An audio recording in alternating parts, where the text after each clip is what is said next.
The silent farewell of Kate and William, so emotional it left us in tears. Asterisk. The morning mist clung to the research station's windows as Dr. Emily Harrison stared at the readings on her monitor. Her coffee had gone cold hours ago, but she barely noticed. The data streaming across her screen defied everything humanity thought they knew about deep space communication. For 3 months, the Kepler station had been detecting unusual signals from the Proxima Centauri system. But what Emily was seeing now made her heart race. "James, you need to see this," she called to her research partner, Dr. James Mitchell, who was calibrating equipment across the lab. The urgency in her voice made him drop his tools immediately. James hurried over, his weathered face creased with concern. At 62, he had spent most of his career studying space phenomena, but he had never seen Emily this shaken. She was known for her calm demeanor, even during the most groundbreaking discoveries. "Look at this pattern," Emily whispered, pointing to the complex waveforms dancing across the screen. "It's not random cosmic noise. These signals are structured, mathematical. They're trying to communicate." James leaned closer, his breath fogging the screen slightly. The patterns were unlike anything in their databases. They pulsed with a rhythm that seemed almost ... organic, as if something alive was behind them, reaching across the vast emptiness of space to make contact. "How long have you been tracking this?" James asked, his voice barely above a whisper. "Since 300 hours. The signals started weak, but they're getting stronger. It's like they're learning, adapting their transmission to match our technology." Emily's fingers flew across the keyboard, bringing up additional analysis windows. "James, I think they're responding to our routine transmissions. Implications? Hit them both simultaneously. Humanity had been broadcasting into space for decades, sending everything from scientific data to cultural artifacts. If something out there was not only listening, but actively responding, it changed everything." James grabbed his secure phone and dialed the station commander, Colonel Rebecca Torres. Her voice crackled through the speaker, professional and alert. "Despite the early hour, Colonel, we have a situation that requires immediate attention. We're detecting what appears to be intelligent communication from the Proxima Centauri system," James reported, his voice steady despite the magnitude of what he was saying. There was a long pause before Torres responded. "I'll be there in 10 minutes. Don't discuss this with anyone else until I arrive." Emily and James spent the next few minutes in tense silence, watching the signals continue their complex dance across the screen. The patterns were becoming more sophisticated, as if the senders were gaining confidence in their ability to reach Earth. When Colonel Torres arrived, she was accompanied by Dr. Nathan Cross, the station's xenobiology specialist. Nathan's presence confirmed what Emily and James had suspected. This was being treated as potential first contact. "Show me everything," Torres commanded. Her steel-gray eyes fixed on the monitors, Emily walked them through the data, explaining the mathematical progressions, the apparent responses to Earth's transmissions, and the increasing complexity of the signals. Nathan took notes furiously, occasionally stopping to ask technical questions that demonstrated his deep understanding of the implications. "There's something else," Emily said, her voice trembling slightly. "The signals aren't just random communications. They're telling a story. Look at this sequence here." She highlighted a particular pattern that had been repeating with variations. "It starts simple, then becomes more complex, then returns to simplicity. It's like they're showing us their journey across space." James nodded, understanding dawning in his eyes. "They're not just trying to communicate with us. They're trying to share their experience, their culture, their very essence across the void." Colonel Torres studied the data for several long minutes. Before speaking, "How long before we can attempt a response?" "We could try now," Emily replied, "but we need to be careful. Our next transmission could determine whether this becomes humanity's greatest moment or our greatest mistake." The weight of that responsibility settled over the small group as they stared at the screen, watching signals from another world pulse with what could only be described as hope. The next 48 hours transformed Kepler station into humanity's most important facility. Scientists, linguists, and military personnel arrived from around the globe, all sworn to secrecy about what Colonel Torres was calling Project Lighthouse. The station's corridors buzzed with activity as teams worked around the clock to prepare for humanity's first intentional response to extraterrestrial intelligence. Dr. Emily Harrison found herself at the center of it all, her expertise in signal analysis making her invaluable to the expanding project. She worked alongside Dr. Victoria Chen, a brilliant linguist from Cambridge who specialized in pattern recognition and communication theory. Together, they were tasked with crafting humanity's first message to the stars. The challenge, Victoria explained during one of their late-night sessions, is that we're not just translating between languages. We're trying to bridge the gap between entirely different forms of consciousness. Emily nodded, her eyes burning from staring at screens for hours. The good news is that they're clearly mathematical. Mathematics is universal. They understand prime numbers and geometric progressions.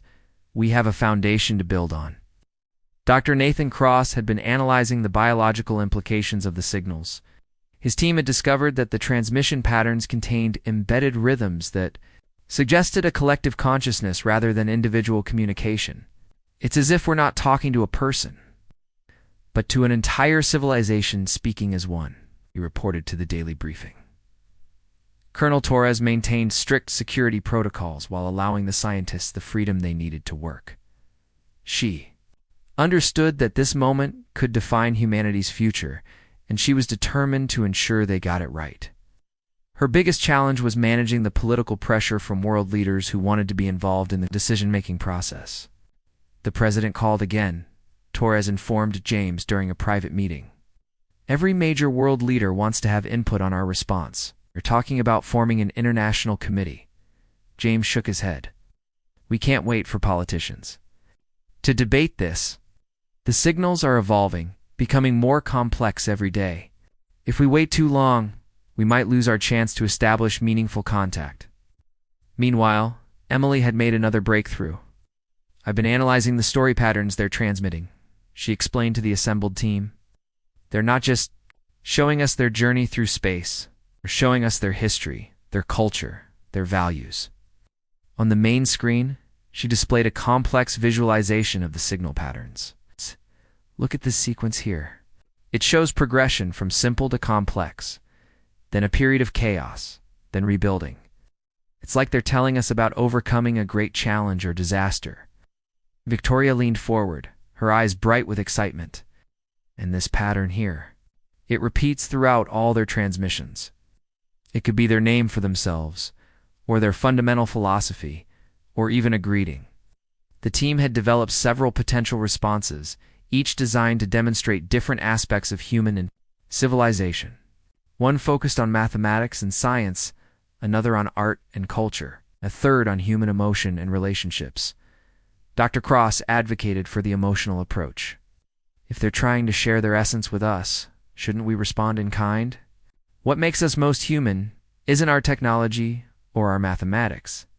It's our capacity for love, sacrifice, and connection. Emily found herself thinking about the title of their project, The Silent Farewell. It had started as a reference to the aliens' long journey through the silent void of space. But now it seemed to represent something deeper. Humanity was about to say goodbye to its isolation in the universe. As the deadline for transmission approached, the team faced their final decision. They had 24 hours to choose humanity's first intentional message to another intelligent species. The weight of representing not just their own generation, but all of human history and potential future pressed down on everyone involved. Whatever we send, Colonel Torres reminded them, we need to be prepared for the response. This won't be just a scientific exchange. It'll be a cultural one, a philosophical one, and potentially a spiritual one. Emily stared at the alien signals still streaming across her monitors. Somewhere out there, across the vast emptiness of space, another intelligence was waiting for humanity's answer. The silent farewell to Earth's cosmic loneliness was about to begin. The transmission chamber hummed with tension as the final preparations were made. Dr. Emily Harrison stood before the most advanced communication array ever constructed, her hands trembling slightly as she made the last adjustments. The message they were about to send had been crafted with painstaking care, representing not just scientific achievement, but humanity's deepest hopes and fears. Dr. Victoria Chen stood beside her, holding the final encoded message. After days of debate, they had chosen a multi-layered approach that combined mathematical concepts with something uniquely human, the story of a mother's love. The alien signals had shown them narrative patterns, so they decided to respond in kind. The message begins with prime numbers, Victoria explained to the assembled team one final time. Then it transitions into the mathematical relationship between planetary orbits in our solar system. But the core of the message is the story of Sarah Williams, a single mother who worked 3 jobs to put her daughter through medical school. Colonel Torres nodded approvingly. It demonstrates our scientific understanding while showing our values. Intelligence, dedication, sacrifice, and love for future generations. Dr. Nathan Cross had contributed the biological component. We've included basic information about human physiology, but more importantly, we've shown how we care for our young, how we form communities, how we cooperate despite our differences. James Mitchell, who had been quietly observing from the back of the room, stepped forward. Are we ready for what comes next? Once we send this message, we can't take it back. We'll have announced our presence and our location to whatever intelligence is out there. Emily took a deep breath. The signals we've been receiving aren't threatening. They're curious, almost ... gentle. If they wanted to harm us, they wouldn't need to announce themselves first. The story they had chosen to tell was both simple and profound. Sarah Williams had been a real person, a janitor from Detroit who had worked nights cleaning office buildings, weekends at a grocery store, and mornings as a home health aide. Despite the exhaustion and financial struggles, she had saved every penny she could to support her daughter Maya's dream of becoming a doctor.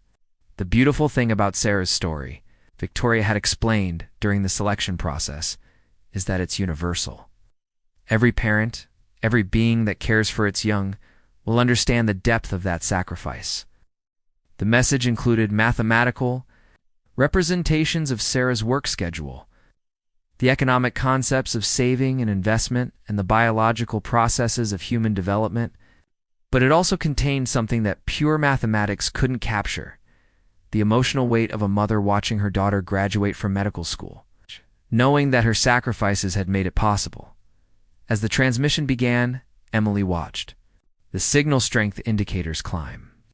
The message was being broadcast at maximum power, carrying humanity's first intentional communication to the stars.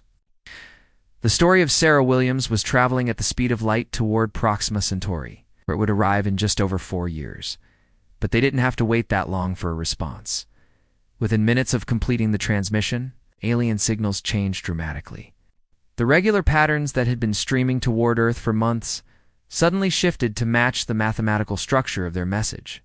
The aliens were acknowledging receipt of the communication in real time. Somehow, that's impossible, James whispered, staring at the displays.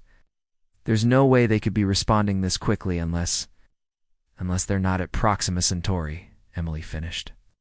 They're much closer than we thought. Colonel Torres immediately activated the station's defense protocols while maintaining calm in the communication center. How close could they be to respond this quickly? Nathan ran quick calculations. Based on the response time they'd have, to be somewhere in our outer solar system, maybe near the edge of the heliopause. The implications were staggering. An alien intelligence had been observing humanity from the edge of their own solar system, close enough to maintain real-time communication. They'd been patient, watching, learning, before finally reaching out. Victoria was analyzing the new signal patterns. They're not just acknowledging our message, they're responding to it. Look at this sequence. They're telling us a story in return. On the main screen, the alien response began to unfold.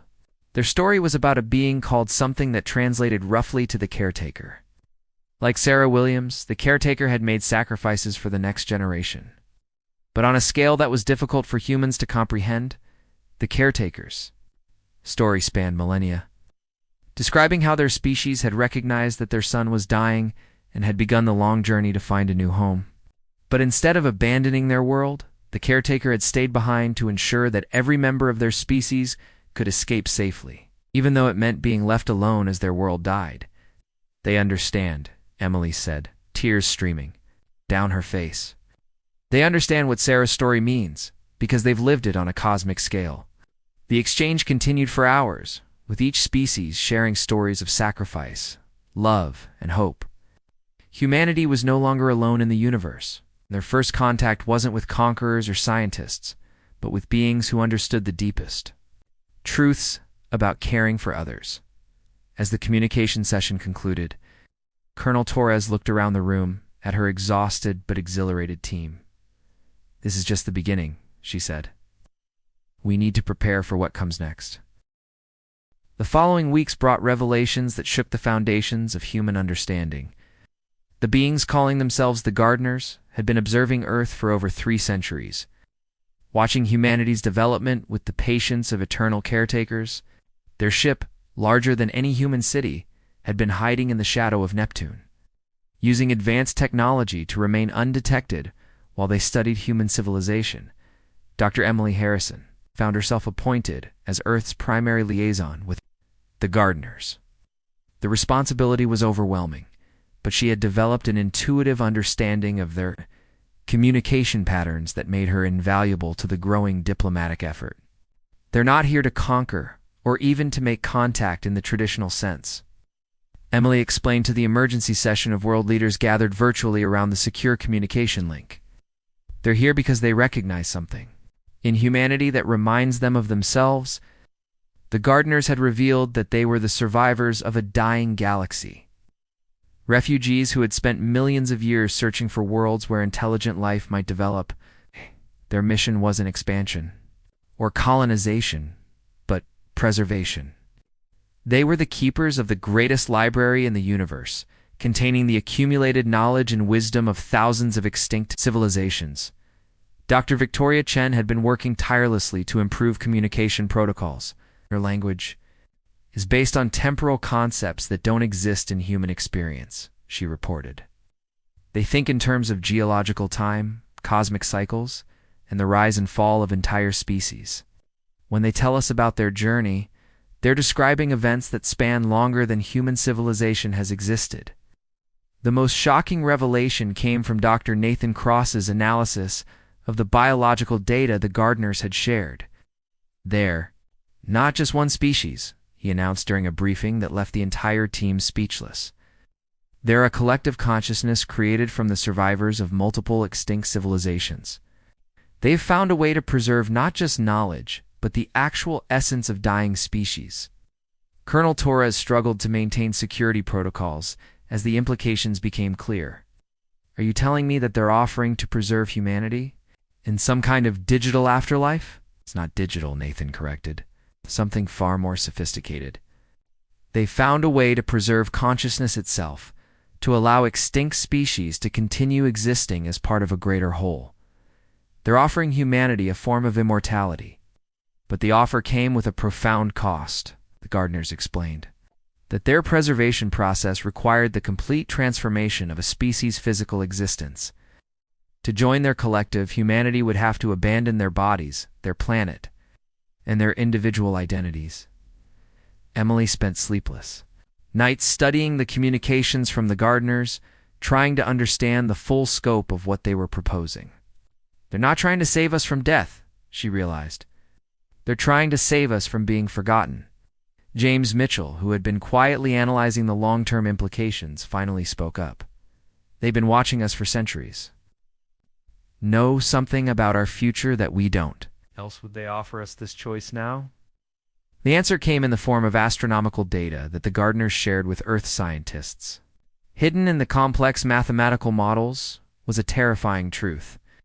The sun was approaching a period of instability that would make Earth uninhabitable within the next 500 years. The Gardeners had seen the signs and recognized that humanity was running out of time. "They're offering us a choice," Emily explained to the world leaders. "We can continue on our current path, developing technology to eventually leave Earth and colonize other worlds. Or we can join them now, preserving human consciousness and culture in a form that will survive long after our physical bodies are gone. The debate that followed was unlike anything in human history. Religious leaders grappled with the spiritual implications of consciousness transfer. Scientists argued about the nature of identity and what it meant to be human. Politicians worried about the practical challenges of making such a decision for all of humanity. Dr. Cross raised the most profound question of all. If we join them, are we still human, or do we become something else entirely? The gardeners, patient as always, indicated that they would wait for humanity's answer. They had learned from their observations that humans valued free will above all else. They would not pressure Earth into making a decision, as Emily stood in the communication chamber. Watching the signals that connected Earth to beings older than human civilization, she realized that humanity faced its greatest test. The choice wasn't just about survival, it was about what it meant to be human, and whether that meaning could survive the transformation gardeners were offering. The silent farewell they had first detected months ago was beginning to make. Since it wasn't just about leaving one world for another, it was about saying goodbye to everything that had defined human existence since the beginning of time. 6 months after first contact, humanity stood at the crossroads of its destiny. The world had changed in ways that would have been impossible to imagine. The existence of the gardeners had been revealed to the global population, sparking the greatest philosophical and spiritual crisis in human history. Dr. Emily Harrison sat in her office at the newly established Institute for Interspecies Communication, surrounded by thousands of pages of translated communications from the gardeners. The weight of humanity's choice pressed down on her shoulders like a physical burden. The gardeners had been patient, answering every question humanity posed with the wisdom of eons. They had shown Earth's scientists wonders beyond imagination, civilizations that had mastered the fundamental forces of the universe, species that had lived for millions of years in perfect harmony with their environment, and technologies that could reshape reality itself. But they had also shared something more sobering: the stories of the civilizations that had refused their offer. Without exception, every species that had chosen to remain in physical form had eventually faced extinction. War, environmental collapse, cosmic disasters, or simple entropy had claimed them all. The patterns are consistent across every galaxy. We've observed, the gardeners had explained through their complex temporal communications. Physical existence is temporary. Consciousness, when properly preserved, can be eternal. Dr. Victoria Chen had spent months working with religious leaders from around the world, trying to reconcile the spiritual implications of the gardener's offer. They're not asking us to abandon our souls, she had concluded. They're asking us to trust that our essence can survive in a form we don't fully understand. James Mitchell had led the scientific analysis of what joining the gardeners would mean. We would retain our memories, our personalities, our relationships, he reported. But we would become part of something larger, a collective consciousness that spans the universe. The global debate had been intense, but remarkably civil. Humanity had faced its greatest challenge not with violence or chaos, but with the kind of thoughtful deliberation that had always been their greatest strength. Town halls, university forums, and online discussions had allowed every voice to be heard. Colonel Torres had been tasked with coordinating the global response. The preliminary polls show humanity is divided almost exactly in half, she reported, to the international council that had been formed to handle the crisis. 47% favor joining the gardeners, 49% want to remain independent, and 4% are undecided. But the decision couldn't be made by majority vote. The gardeners had been clear that their offer was all or nothing. Either humanity joined them completely, or they would continue their eternal journey without Earth's people. Emily had been chosen to deliver humanity's final answer. The responsibility terrified her, but she had developed the deepest understanding of the gardener's nature and motivations.